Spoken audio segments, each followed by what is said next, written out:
अस्सलाम वालेकुम दोस्तों, कैसे हैं आप लोग। तो आज मैं आपके लिए लेकर आई हूँ एक बड़ी ही ख़ास और मज़ेदार रेसिपी चिकन निहारी, जो खुशबू से भी भरपूर, जायके से भी भरपूर और बिल्कुल रेस्टोरेंट स्टाइल में। और जी इसकी खुशबू से दिल बाग बाग हो जाता है। आइए चलते हैं रेसिपी की तरफ। यहाँ पे हमने जी ऑयल डाल लिया था पैन में और साथ ही हमने डाल दिया था चिकन।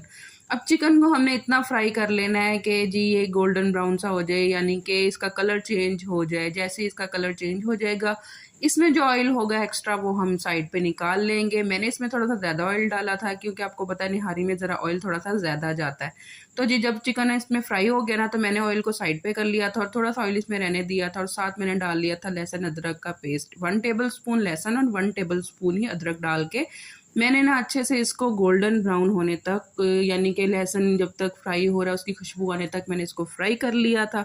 और जी ये मैंने 1 पाव दही में जो है मैंने निहारी मसाला डाल के इसको मैंने इसके अंदर डाल के मिक्स करके दम दे दिया था तकरीबन 10 मिनट के लिए मीडियम आंच पे। जैसे ही ये देखें दही का पानी अभी सही से सूखा नहीं था, तो मैंने इसको और ड्राई होने के लिए रख दिया और यहाँ पे फुल आंच करके मैंने इसको अच्छे से भून लिया था। यहाँ पे जी खुशबू जो आ रही थी ना, वो आपका दिल जीत लेगी। इतनी मज़े की खुशबू आ रही थी सौंफ की, गरम मसाले की, कि पूरा घर ही इस खुशबू से महक रहा था। बस जी जैसे ही इसका पानी ड्राई हुआ इस दही का, साथ मैंने जिसमें ना एक पानी इतना डाल दिया था, मैंने तो 1 बाउल भर के डाल दिया था, मुझे जितना चाहिए था इसकी ग्रेवी, और मैंने वो डाल दी थी। ये जो आटा था ना मैंने इसमें डाला, वो मैंने थोड़ा-सा पहले ना इसको हल्की आँच पे भून लिया था, ताकि जो हम इसमें डालें ना आटा, तो उसकी जो वो स्मेल होती है ना, मतलब एक जायका होता है कच्चेपन का, वो ना आए। बस ये हल्का-सा आटा मैंने भून के 2 चम्मच पानी में मैंने डाल के वो इसमें डाल दिया था। अच्छा, आपने जो है ना ये जो आटे का लिक्विड है, आपने ना सारा एक साथ नहीं डालना, थोड़ा-थोड़ा करके डालना। और जब डाल लेना ना, तो आपने ये नहीं देखना कि ये अभी गाढ़ा नहीं हुआ, इसकी ग्रेवी अभी गाढ़ी नहीं हुई। आपने थोड़ा-सा वेट करना है, थोड़ा-सा उसको पकाना है। मैंने जी आटा डाल के जो है ना, इसका लिक्विड डाल के मैंने इसको 5 से 7 मिनट के लिए ना दम दे के छोड़ दिया था। देखिए अब मेरी ग्रेवी कितनी अच्छी बन गई है। मुझे पता चल गया है कि अब मैंने इसमें कितना आटा डाला है। मेरा इसमें तकरीबन 2 चम्मच डाले थे, हाफ़ केजी चिकन था।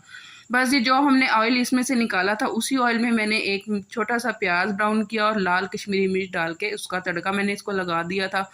वो यहाँ पे बहुत मज़े की खुशबू आ रही थी। बस उसको मैंने गार्निशिंग किया अदरक से, धनिये से और हरी मिर्च से, और यहाँ पे हुआ हमारा डिश आउट का टाइम। मैं आपको बता नहीं सकती कि इतना मज़े का ये सालन बना था। आप एक दफ़ा इसको ज़रूर ट्राई करें। इस मेरा अपने जो वो एक्सपीरियंस होता है ना, मेरे साथ ज़रूर शेयर किया करें। मुझे ना इंतज़ार रहता है आपके एक्सपीरियंस शेयर करने का, आपके मैसेजेस का। मैं बड़े खुश होके आपके मैसेजेस पढ़ती हूँ। प्लीज़ मेरे साथ अपने एक्सपीरियंस ज़रूर शेयर करिएगा। चलें जी, यहाँ पे मेरे टेस्ट करने का टाइम हो गया था। यहाँ पे जी हमारी मज़ेदार सी जो निहारी थी वो तैयार थी। इसे आप गरम नान के साथ, तंदूरी रोटी के साथ सर्व कर सकते हैं। इसका हर निवाला आपका दिल जीत लेगा। अगर जी आपको मेरी ये रेसिपी पसंद आई हो, तो मेरे चैनल को सब्सक्राइब करना ना भूलिएगा, बेल आइकन को ज़रूर दबाइएगा, ताकि मज़ीद आने वाली मेरी हर रेसिपी आप तक जल्दी से पहुंच सके। और मुझे आपके कमेंट का इंतज़ार रहेगा, उसे तो बिल्कुल करना ना भूलिएगा। अपना ख्याल रखिएगा। ओके जी, अल्लाह हाफ़िज़।